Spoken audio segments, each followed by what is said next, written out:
Christine. Thank you so much. Um, Thank you. okay, so let's kind of restart or sort of take from where we kind of started. So we are talking about coping skill as in not just this little fun special occasion thing, but how do we create sort of like more of a lifestyle, right? So that we can Mhm. it's an ongoing process so that we can still cope with it every day. And I think you brought up something so important about how it's it's in you're in a situation where there may not be something that's going on right now, but you are always anticipating Mhm. something really scary or dangerous happening, right? Like Right. you never settle, you never feel safe, right? So you're in like, and it does so much. Even when, and a lot of the time, parents like, I haven't done anything, and I feel exhausted. Mhm. Emotionally, it drains you physically. And then, Absolutely. Yes, 100%. Because again, the reason for that oftentimes is because when we've experienced trauma, and I would say that, dealing with a situation where, even if uh, typically, I think there's been typically some level of abuse, right? For abuse to be happening post separation, there's most likely been abuse during the relationship. It doesn't typically start post separation, but it could worsen, and it could become more and more scary and escalate. So I think that, oftentimes we're talking about post separation domestic violence, and how kids are impacted through that. And then how is the person who's been the victim of that impacted even post separation? So many people believe that when a relationship is over, that the domestic violence ends. And whether or not, I mean, when there's kids involved, that definitely forces a relationship typically to continue with our current system the way that it is. And so how is the person who's abusive continuing that abuse post separation? And then really the question is, how does the person who's being victimized by that cope through that, and cope through that to the point that they can also help their children cope through that? So I think it's also important to recognize that there's been trauma and there's ongoing trauma when you're dealing with that situation. So when your brain has learned how to deal with trauma and continue to deal with trauma post separation, there is a way that your brain um, can never it can be hyper aroused, essentially, that there's always, an anticipation of the danger, um, because of the circumstances. So even though there's physical separation, two different households, for example, and even though you might have the children with you, 50% of the time, and with the other parent 50% of the time, there is still a sense of not feeling safe typically in that scenario. um, in worst case scenarios, what we would hope is that people could feel safe and feel free, but that's not often the case. And so really the question is, how do I cope through ongoing trauma, right? And what I was starting to talk about earlier is that it's on a continuum, and it starts with every single day, what are we doing to take care of ourselves? And then what can we do that can get us some reprieve at times, or maybe a sense of, shifting some ways of potentially even looking at the situation that can help our nervous system to calm down and to cope through that. before we actually go into the specific of like what could we do, like you Yeah. said in that continuum, could we actually address something you reminded me by saying this is that a lot of parents, when they end up in the situation of being alienated from their children, it's usually because of the result that of an alienator that of an alienator that is abusive by nature. That means that their relationship before alienation happens, they actually, whether they realize or not, they are a victim of domestic violence in that relationship, and often that's the result of why that relationship ended as well. Um, but I think a lot of parents didn't even realize, and this is, I think it happens to a lot of victims, they don't even know that they are a victim of abuse. Mm-hmm. So, could we talk a little bit about the mindset? Because I mean, I talk to many parents that don't even, and they keep saying, "Oh yeah, he does this and he does that, or she does this and she does that," and they don't even realize that that's really abusive what they are receiving is, Mm-hmm. and they just think that that's normal, and they keep sort of giving, and they keep sort of backing up and keep giving and not realize. So can we talk about what can they do to change that mindset to recognize that they are victim of abuse? Yeah. So I think that so many people assume that domestic violence only happens or it's only defined by physical abuse, right? And there's certain myths or ideas that we have about what a victim of domestic abuse looks like or domestic violence looks like, or and then maybe we don't feel like that fits with us. You know, that's not who I think of myself as. And so I think that's part of what you're talking about with like not being able to really recognize it at first, is because we don't do a great job in our society of really understanding what domestic violence is and what it's about in the first place. So domestic violence is really about a power and control dynamic in the relationship where one person is using mechanisms and strategies and abuse to have power and control over the other person. And that doesn't stop when the relationship ends, right? So oftentimes, sometimes it does. I don't mean it never does, but there's a lot of times where it doesn't. And so if you are experiencing I mean, and there's a, I wish we could do like a screen share, but maybe we can do some links to this afterwards. But there's a power and control wheel that's really good at laying out, this as a whole. Were you going to say we could do screen share? Yeah, yeah. Do you have it? You can. I do, but it might take me a minute to find it. So I'll look for it while I'm talking still, Yeah, if that's yeah, okay. always. And I think I just wanted to kind of acknowledge. So Mike mentioned something about how it put you on always on the fight or flight system, and it's draining. Yeah, that's very true. And then Destiny said, "Thank you. Yeah, thank you so much for being here too."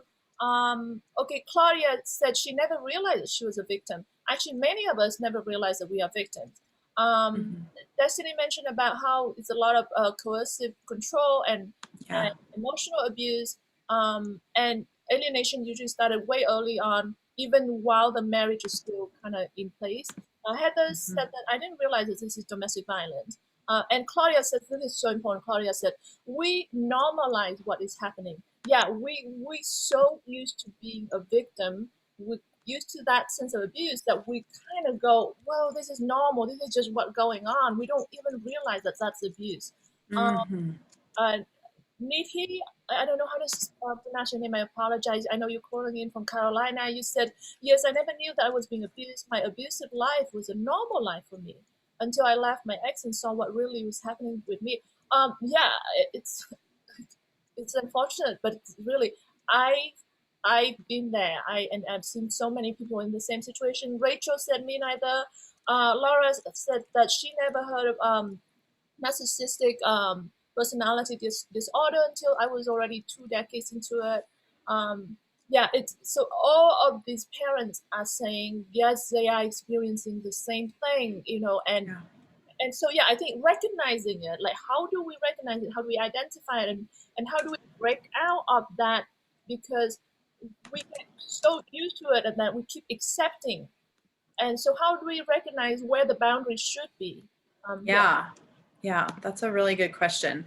Um, I'm trying to pull this up because there's so much to say about this topic that when that question gets posed, I feel overwhelmed with where do I even start, with how to describe that. And I'm a licensed professional counselor. I'm a big fan of therapy, and I feel like a lot of this can get untangled, and there can be clarity through a process of engaging in therapy or advocacy services through local domestic violence programs that are oftentimes no cost to the person who's receiving the services, because it's not just like a one thing. It's oftentimes really looking at how the specific abuse has played out in that relationship, and then really being able to kind of identify for that relationship and that person what is the difference between not getting along with your partner and experiencing domestic violence. But it starts to become really clear, and I think sometimes when I show this wheel, which I'm just having a hard time finding, of course, Yeah, but the chat room is sharing the power wheel. I think Selma actually sharing it. oh, So nice. if anyone check the chat, you could see Selma is sharing the link to the power wheel, and I think that's what Christine was trying to find. But Christine Yes. mentioned about like going to get help from, for example, domestic violence advocate groups or shelter or things like that. There are two potential issue with this. Is that one is that a lot of the time. Um, because it's not physical abuse. When you say, "Oh, I feel like he's trying to control me emotionally," a lot of the time that doesn't get the same kind of weight and doesn't get recognized. So then when victims go up and say, "Help me," they don't get the kind of help because people don't see that as abuse, or they can just say, "Well, that's, what can we do about that kind of thing?" Because there's no, you can't call the police because he hasn't been, or she, didn't hit you yet, or something like that. So that's one. The other thing is that a lot of the time, I found that men, true victims of domestic violence, whether it's physical or emotional, have trouble getting help from these advocacy groups because of this, I guess, stereotyping that we have, and and potentially because of the statistic as well, that men often are the abusers, then you end up with these real victims getting left behind. Mm-hmm. Yeah. So a couple different things. One is that what is determined to be a crime under, and this again, it varies by state. So I can say that here in Colorado, that you're absolutely right about oftentimes the coercive control dynamic or power and control dynamic, if it doesn't, it result in a physical abuse. I mean, I have seen people held accountable by the legal system for breaking things, even if they didn't actually physically hurt somebody, destroying things, destroying property, things like that. Definitely harming kids, harming pets. However, with that being said, many advocacy groups, there's no qualifier where you have to have a criminal case in order to get support. So at least again, here in Colorado, there's a lot of knowledge that many people don't ever interface with the criminal justice system when they've been victimized by domestic violence. And a lot of those programs too, at least here in Colorado, do recognize that there are men who are victimized by domestic violence as well. So they have adapted their programming to be able to accommodate any person who's being victimized by domestic violence. And that doesn't mean that we're always able to know, right away, either whether male or female, or a person who identifies in whatever way who's the primary aggressor and who's the primary victim in the relationship.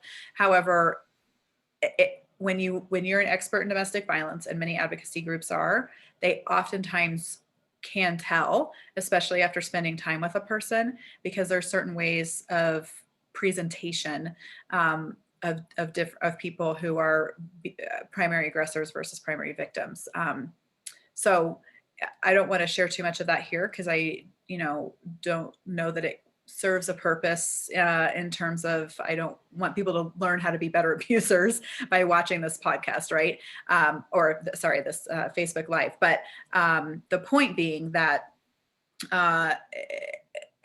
I think if somebody's truly a victim of domestic violence, there's a certain presentation that comes with that is oftentimes evaluated by an advocacy program.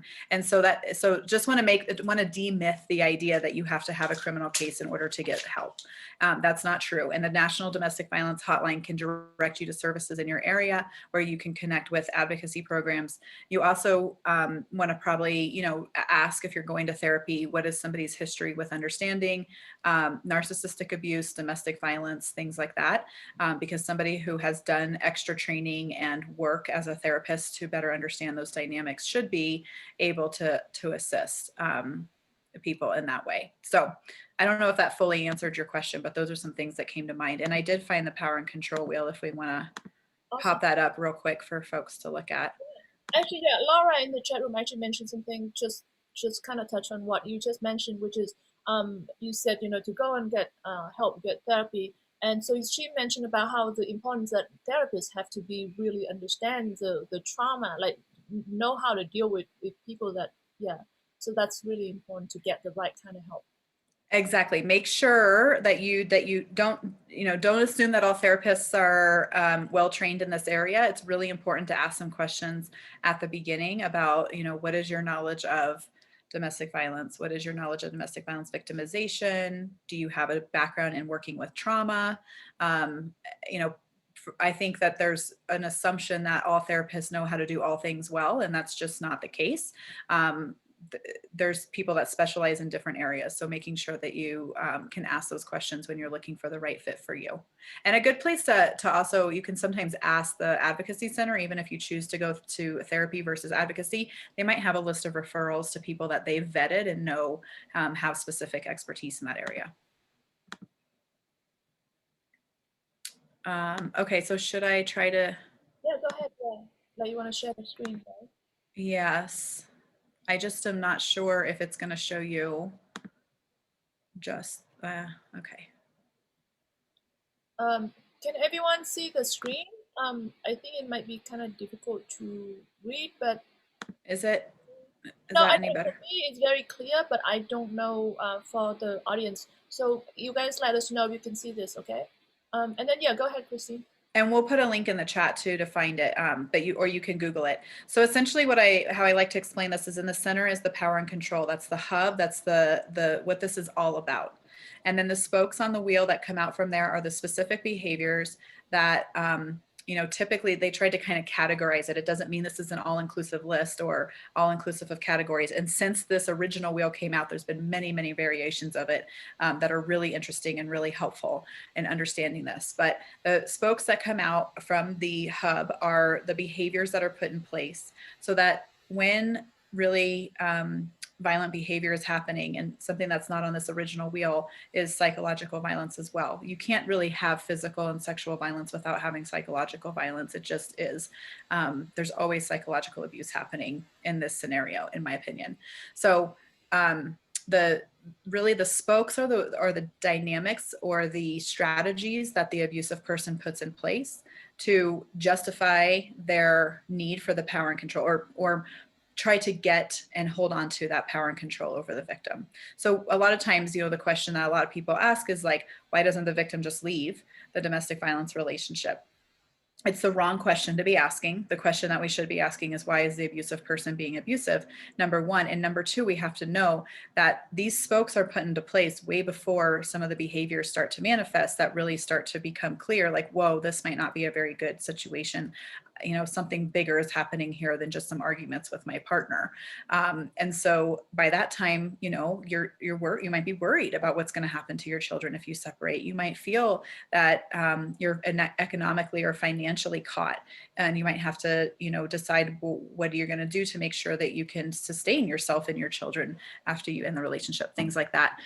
Not to mention that we have to continue to, and this is what we're talking about today, understand that abuse doesn't stop after the relationship ends, especially if there's children. There is a kind of ongoing connection to that person, and you still have to navigate the power and control dynamic. So I can't remember how we kind of got on this particular path, but was there any other questions specifically about that? Yeah, we were talking about how do we recognize, how do we identify that we are in a victim of abuse? Because a lot of the time victims don't recognize that. So if we can set up the mindset to recognize when we are a victim and how do we recognize where the boundaries should be.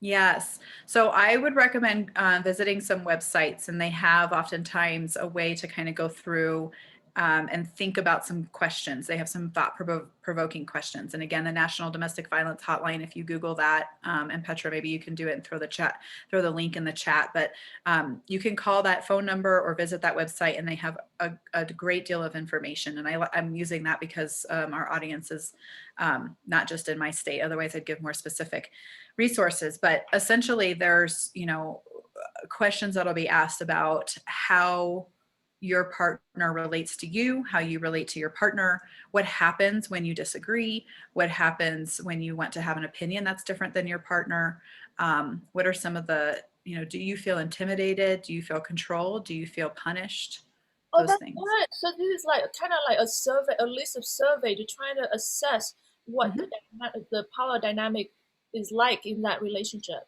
Yes. Mm-hmm. Okay, great, great.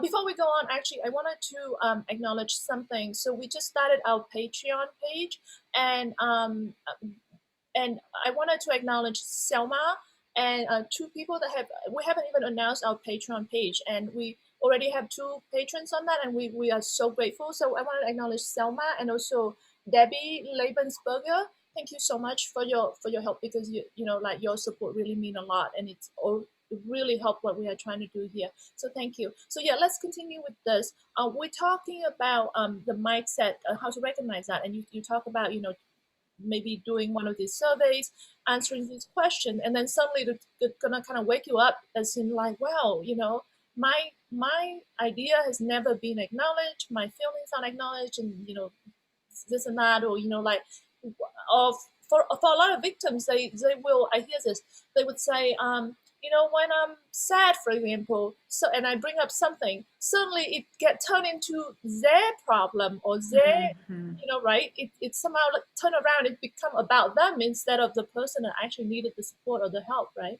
Yeah, absolutely. If your partner or ex-partner can never take responsibility for any of their behaviors, that's a pretty clear sign that something might be off. If they can never, or if you feel a sense of that there's no space for you to be you, for you to have your own thoughts and feelings and behaviors and, or excuse me, opinions, and for that to be okay. That can be something that you might want to, you know, kind of look at. It's a deconstruction of a person's sense of self.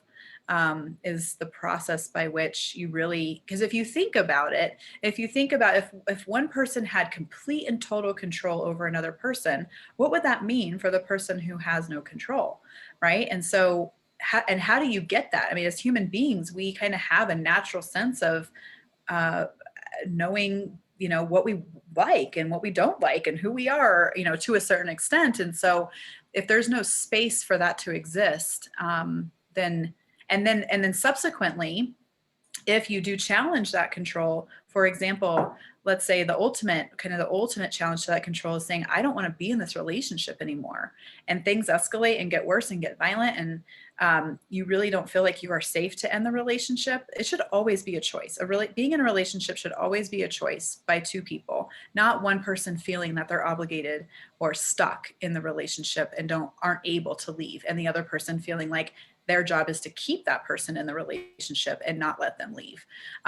It should always be, you know, two people agreeing that they want to be in this relationship. And I don't mean agreeing on the surface. I mean, like, truly deep down, you feel, I want to be in this relationship.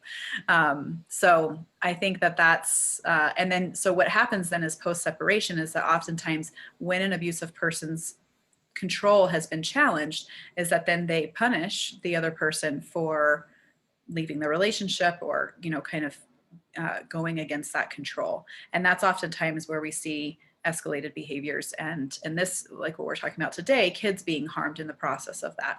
Again, during the relationship, kids are harmed, and after they can be, um, in these ways that we're talking about. So yeah, so we talk about, you know, how to recognize that you are being abused, or you have been being abused, you have been abused, and you are still continue being abused through the kids. So now that you broke away from that relationship, so obviously one is to find yourself again, right? Because we talk Mm-hmm. about this sense of self is never been recognized, been kind of like pressed down. So could we talk a little bit about, like, what are some of the things that a person can do to find themselves again? Because they Yeah. obviously need to heal first before they can protect their children, right? Yes, absolutely. You know, I find that part of what happens when someone's been victimized is they start to not really know themselves anymore, and they don't trust themselves sometimes, right? They've lost trust and connection with themselves.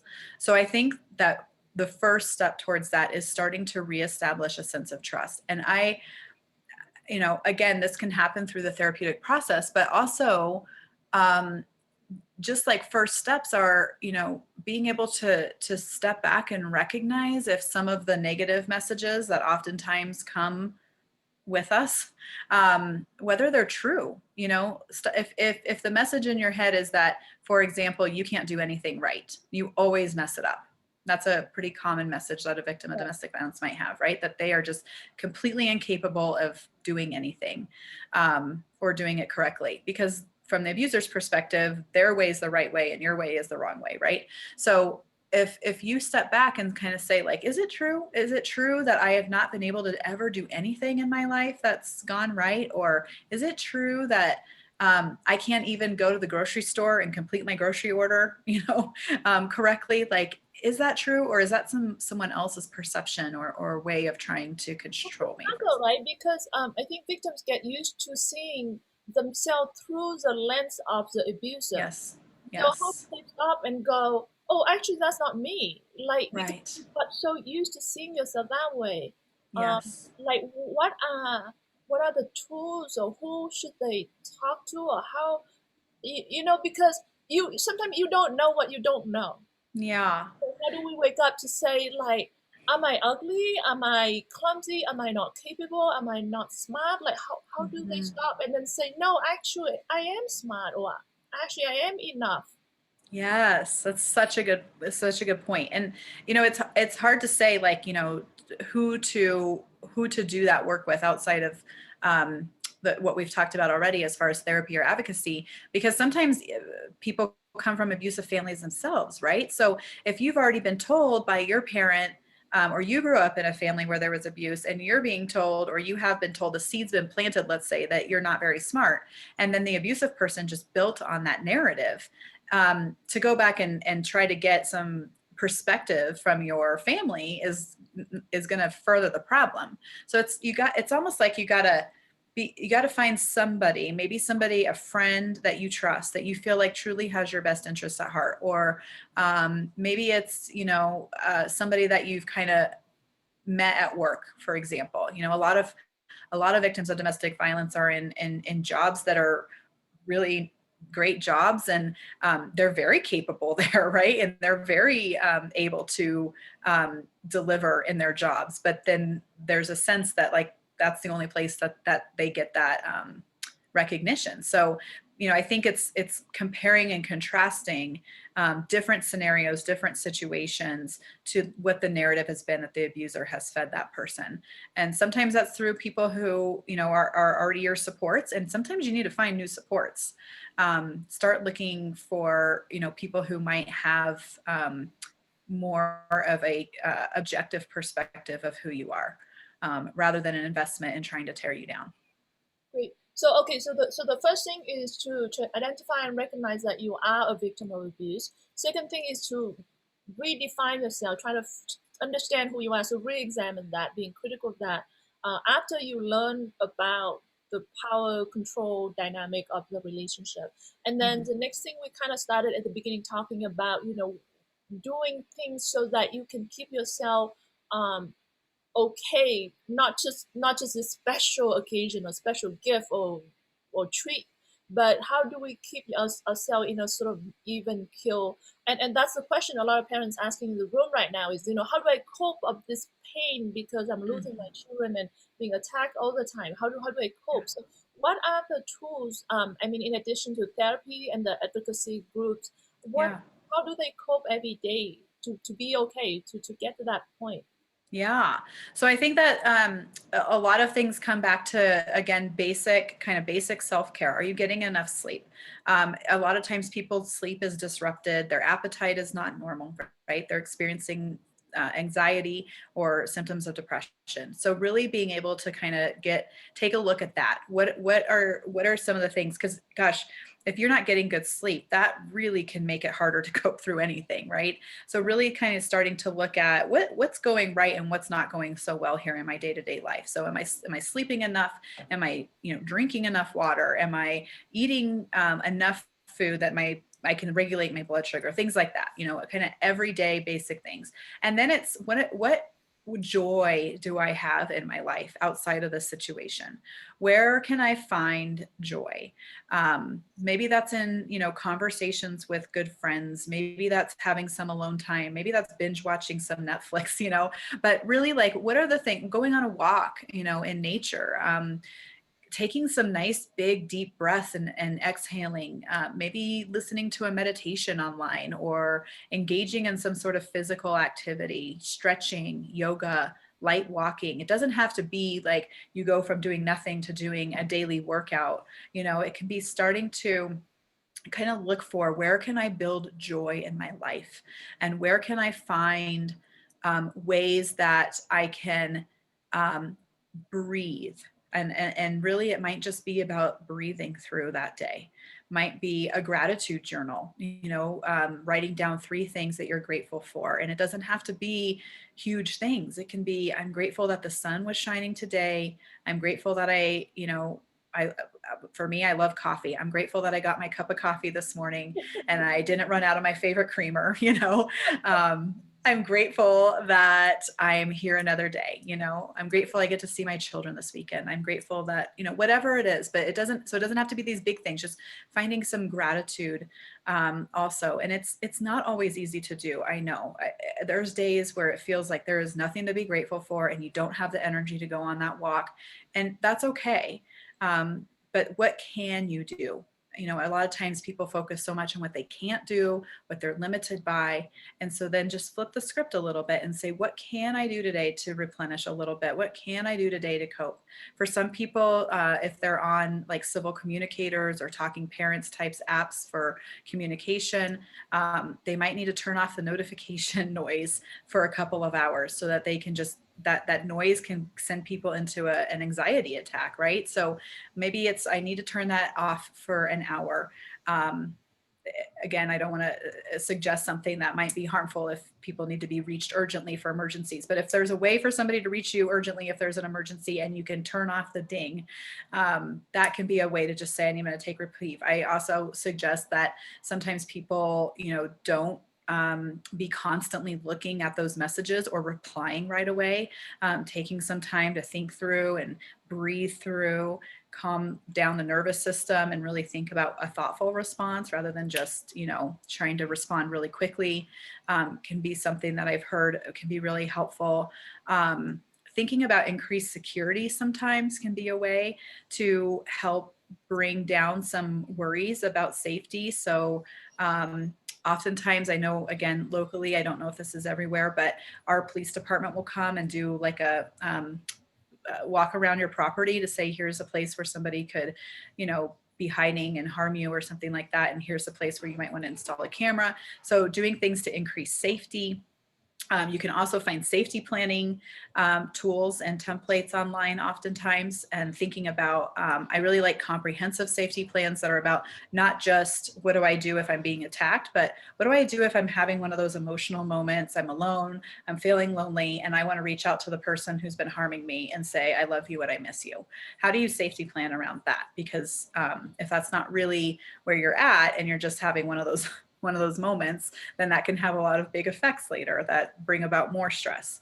So there's a lot of different ways depending on the situation, but it's really about starting with what is happening now? What do I need to be doing to bring more joy and peace into my life as much as I can and what I can control?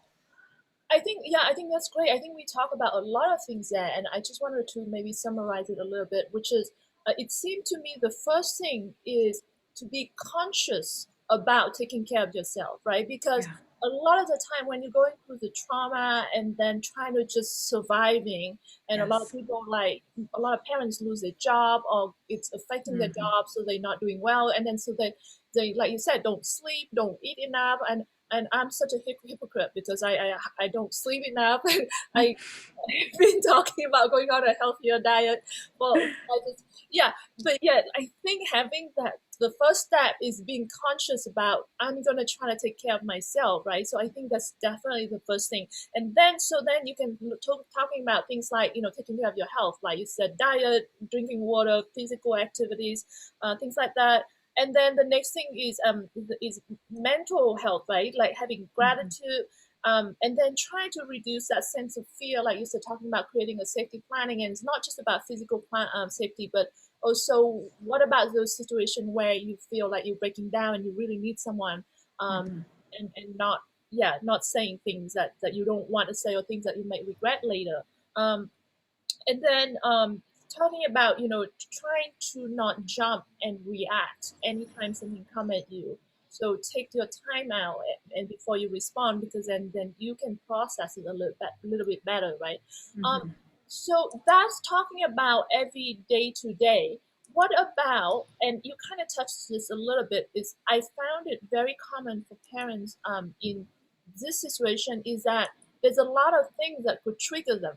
So for Mhm. example, it could be like you said, a text message that potentially coming from the ex, or like the talking parent ding notification. It could be actually an email from your lawyer because it probably Mhm. that something's going on with court. It could be that you're walking down the street and you're seeing the step parents. Like all these things could bring trigger, and it could create a huge sense of anxiety and pain. So how do they? What are some ways that they can cope with the triggers? Yeah. Oh my gosh. Yeah, those are all such good points. And you do such a nice job summarizing my rants. So thank you for that. Sometimes I'm like, yes, that's exactly what I meant. Thank you. um, so gosh, managing triggers can be really, really hard because sometimes you can't anticipate the trigger, right? So if you can anticipate the trigger, then oftentimes you can kind of do some things to mitigate the harm or try to minimize the reaction. But there's times that our brains flip, right? There's Dr. Dan Siegel's work would talk about flipping our lid, that all of a sudden we're in this part of our brain that's very primitive and fight, flight, freeze. We're trying to survive, but that we can have a trigger happen and be in a fight, flight, freeze situation and not be able to anticipate it. So I think there's some really awesome books about trauma and how to better understand what happens and ways that we can calm that down. Dan Siegel is somebody that I really respect his work, and he does a lot of research on the brain. Dr. Brian Post is also Bryon Post, also does a lot of work on trauma and is a significant person to look at in his work. One of the Bessel van der Kolk, The Body Keeps the Score, is a really excellent resource. Don't wanted to interview him.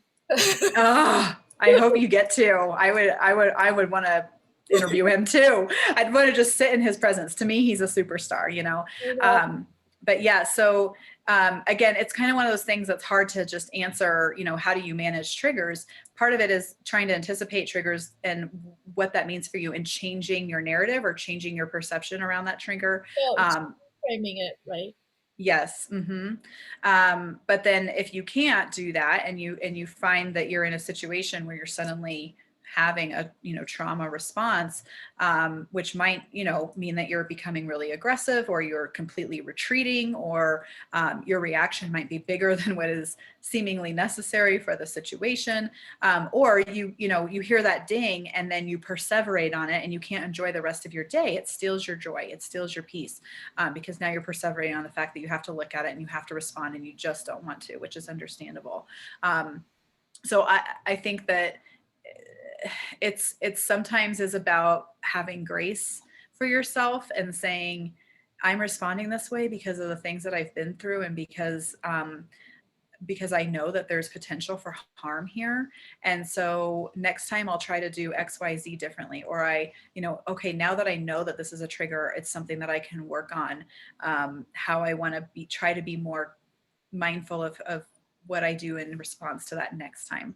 But sometimes, you're just going to react. And I think that it's, if it's happening frequently and if it's something that feels like it's interfering with your ability to live your life, that's a good indicator that you probably need some mental health support. And there's no shame in that. I mean, dealing with these difficult situations ongoing on your own, if you don't have other support, I did want to kind of put a shout out to just support networks in general. We all need them. As human beings, we are pack animals and we are meant to exist in relationship with others. You don't have to have a gigantic pack, but you got to have your people. You got to have the people that you can vent to, that you can call if you have a hard day, if you find yourself really in your head and kind of having continuous repetitive thoughts about, oh my gosh, I don't want to respond to him. A lot of victims that I've worked with have had like the person that they'll call and kind of go over what their response is, that they've typed up in their email, but before they hit send, they run it through somebody else who's more objective, right? That can be really helpful and kind of give some new perspective oftentimes what you learn from that is, wow, I'm giving him or her way more information than I need to. All they asked about was this, and I need to respond in this very succinct way. So I think there's a lot to be learned also about how to navigate the situation that can help build a sense of empowerment rather than just kind of always feeling like you're on the attack. If you can see the situation for what it is and start to learn how to become an expert on how to deal with the situation, that can feel a lot more empowering than feeling like I don't know what's going to happen next and I just have to be ready to juggle whatever is thrown my way. That is so great. Thank you. So yeah, so she was talking about education. So she listed a bunch of names of people out there that talk about all these different aspects. But really, this like you should definitely look into education, reaching out, looking into podcasts and YouTube and so many resources out there, books to learn about coping with trauma, coping with abuse, things like that. And then the other thing that she talked about is reframing the triggers. So when something happened, looking at that with a different lens instead of trying to always seeing it that it's a reflection of, for example, reflection of you. Recognize that what they do is actually a reflection of their brokenness. It's not mean it doesn't mean that you are a bad parent. It doesn't mean it's none of that actually. It's really about them. So instead of taking that on and seeing it as something about you, reframing it, or maybe looking at what they do and every time they do it, instead of getting panic about it, recognize that maybe that is an indication of how desperate they are, that they are actually losing or fearing that they are losing, that they have to keep throwing punches at you. So, reframing those triggers. The other thing is that she talked about is so important is to prepare. So recognize the kind of things that can trigger you and try to prepare as much as possible. And I cannot emphasize this enough, especially for parents that are going through litigation right now. I've talked to parents that spend so much money on court preparation, like with legal fees and attorney fee and all this stuff, and then they go to court, and then when they hear the other attorney talk about them and say how horrible parent they are, they break down and they react to it, and then they lose the whole case because the way they react. So these are the thing, like, yeah, when you go and deal with this, you can prepare legal side, but you really, the first thing, you have to prepare the mindset. You have to know that you are going to be dragged through dirt. You are going to be made the most horrible monster out there. So you have to prepare as much as possible. So, and we're not just talking about legal case, we're talking about triggers. So yeah, she talked about prepare for this so that you know what kind of things that can affect you, and how you're going to prepare for that. And Christine, you talk about be kind to yourself, to Mm-hmm. allow yourself, and even if you did make a mistake, you can just say, well, how do I change it, how do I learn, and how do I cope with it in the in the future. And then the next thing she talk about is building a support network for yourself. It means that finding friends that you can trust. Sometimes those people may not be your family. People that are your current friends may not understand, but because when you're going through being a target of parental alienation, it's a very unique situation. So sometimes your current friends and family network may not understand that. So find people that can understand this. And then there's also many other support groups out there. Like, for example, we have a Facebook group, we have a weekly call, a Zoom call for parents to call in that we discuss different topic every week. We have other groups that we can recommend you to, other Zoom calls that you can join, things like that. So yeah, those are definitely really important. Okay, so we talk about recognizing that you are a victim of abuse. We talk about how to find yourself again. We talk about this coping skill in the day to day so that we can be okay. And then we talk about how to deal with triggers. Can we talk about, before we close out, I know that we kind of ran out of time already, but if we could just talk about one more thing, which is how do we handle the abuser? And we are not just talking about the alienators, because a lot of the time the children actually taking on the traits of the abusers. So the abuse that coming from your children, a lot of the times is a lot more painful than just coming from the alienators. So how do we cope with the for example the ex that just throwing accusation, and the rudeness or the coldness from your children? You cut out a little at the end, but I think I understood. It's how do we deal with the person who's doing the abuse, and then also sometimes when the children start to demonstrate similar behaviors. So I think I'll tackle the children piece first, because the question about the abuser, honestly, is that there isn't a lot you can do to manage that. And I think that's a trap that people get stuck in, is that they think that if they do something a certain way, or if they say something a certain way, that that's going to somehow manage that person's behavior. And oftentimes victims of domestic violence do know how to try to manage their partner's behavior. But unfortunately, there is not a lot of rhyme or reason to it. So the abusive person is always going to, I shouldn't say always, the abusive person is going to be abusive regardless of what we do or don't do. We're not causing that. We're not bringing that on. We're not triggering that in them. It's a choice that they're making to be abusive. So I think that, in some ways it's about kind of separating out that you can't manage that, and that you have to make the choices that are best for you and your children regardless. Now, with that being said, again, with the safety planning, right? If you know, okay, I'm going to have to go to court tomorrow and I'm going to have to present this information, and he or she is not going to respond well to that, and I could be in increased harm's way, you can take steps to actively manage your own safety, but you can't manage their reaction or how they respond. As far as children, I would say be careful and cautious about getting caught in a trap of feeling that your children are a version of your ex, or that they are destined to be like your ex-partner. What that does is further drive difficulty in the relationship between you and your child. So recognizing that your children are experiencing trauma too. Your children are having to go into that environment, however often they're going into that environment, and they're experiencing the things that they're experiencing. They may not be sophisticated enough to understand the situation, so they make assumptions that whatever mom or dad says is 100% the truth or 100% the way that it is. They can't be sophisticated enough to understand they might be being manipulated, for example. And so really, I think it's so important to recognize that oftentimes those behaviors are trauma behaviors that are coming from the child, that are a result of the trauma and abuse that they've experienced. And so I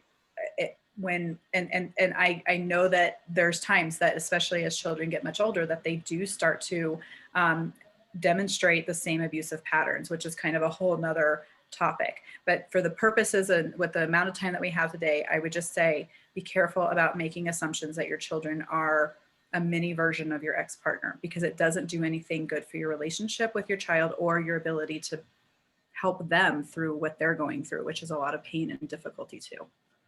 Those are such a good point. And I think Bobby in the chat room also like trying to bring up a lot of that, which is recognizing that your children are really victims here. They really are victims, and a lot of the time, there's no way for them to know. They are trapped in this. The manipulation is being around for so long. It's so entrenched that really there's no way for them to recognize that they are themselves the victims. You didn't even recognize that you're the victim yourself. So expecting the children to recognize this is difficult. So definitely, yeah, to recognize that your children are victims, then it's really helpful for you to look at your children with a compassionate lens. And we talk a lot about this. With if you're looking through our programs, you've seen different events that we spend specifically talking about parenting skills and how to deal with your children. So definitely look at that. And then she talked about like dealing with your ex or the abuser. And yeah, Christine, you definitely mentioned something so important. It's not you. So don't try to like figure out how to reason this. Don't try to figure out how to understand this. This is their choice. They choose to abuse you, and it's not. And I've seen, this is ridiculous. I've seen people that been accused for anything. Oh, being too close with your child, too close in the relationship, too cold and too distant. Anything can be used against you. You're spending too much money on the kids. You don't spend enough money with the kids. You spend too much time with the kids. You're doing too much at school activity, and you don't do enough of it.